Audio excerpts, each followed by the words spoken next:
As students shuffle in here to Jubilee Hall for tonight's keynote speakers and the student convocation, one of the most important alumni of Seton Hall, and he goes without really needing introduction, Bob Lee, class of 1976, now ESPN Zone. Mr. Lee, thank you very much for joining me. It is a joy to be here today. It really is.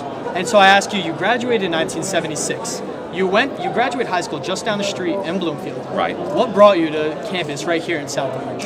What brought me was a 1965 Mustang, actually, which at the time was not known to be a valuable car. I wish I'd held on to it. What brought me here primarily, I think, was the communications at the time department and WSOU. Because you could hear the Pirate basketball at SOU. You could hear the music and the disc jockeys and the creative production at SOU. And communication, curriculum, and SOU, they're the reasons I came here. You talk about the curriculum in WSOU from your time, when you graduated to what it is now. What have you seen in the progress here at Seton Hall?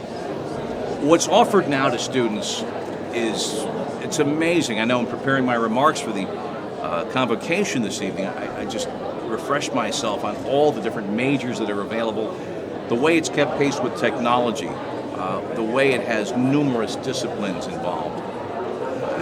I can't express how much this has flowered in the last few decades, and to be recognized as a college, I mean, it's the right thing to do.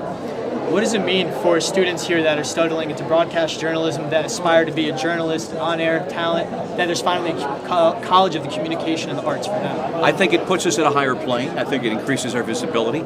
People will take notice. I mean, so much is made, and rightfully so, of Seton Hall's proximity to New York City, the ability to gain important internships and experience and possibly even employment.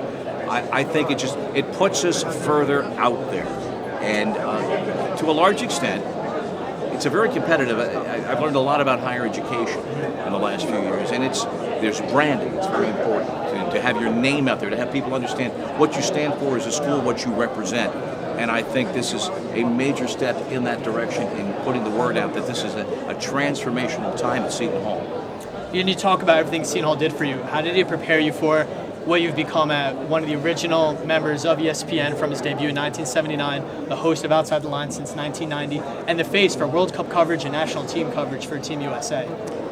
I think I left here hopefully a somewhat educated person who learned how to critically think, how to apply what I learned here, and it taught me how to learn further in life. Those tools, that confidence, those values, and I think the values are very important. I mean, I face value-based decisions every day in the news business. Is something fair? Is it accurate? Are we giving someone the proper voice in response to whatnot? All of that, I think, is wrapped up in what I learned here a long time ago. It stays with you. If it's important, it will stay with you. It has stayed with you. And for all the awards you've won, the Sports Emmys, the Peabodys, Edward R. Mortons, the Golden Blazer of Fame. The Golden Blazer from the Men in Blazers, yes. Which one's most important to you?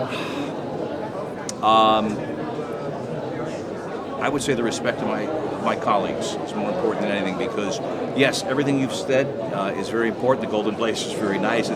If you've never seen it, it's a bit of a joke, but it reflects my love of soccer. And all the awards, they are important, but I think it's most important to have that understanding and that brotherhood and fraternity among workers. And I'd like to think I have that respect, and that is as meaningful to me as anything.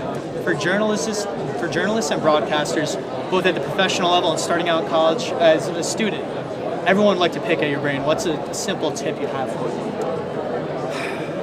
Learn how to express yourselves. Learn to write. It's a lost skill. Not here, certainly, but you'd be surprised some of the things I see presented in a way, not necessarily people I work with, but letters or proposals or requests for employment that I receive or for advice. Learn how to express yourself. Learn how to defend your ideas. Be prepared. It sounds very simple. This is very basic stuff, but you would be surprised simply by...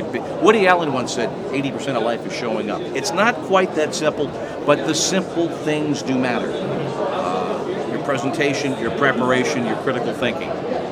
If you can get those things down, you're on second base. Well, Mr. Lee, thank you so much My for coming pleasure. back to speak to us. And most importantly, thank you for always being a proud Pirate. It means the world to us students. Well, I couldn't be prouder than tonight. For Pirate Television, I'm George Blacksheep. Bob Lee, thank you very much.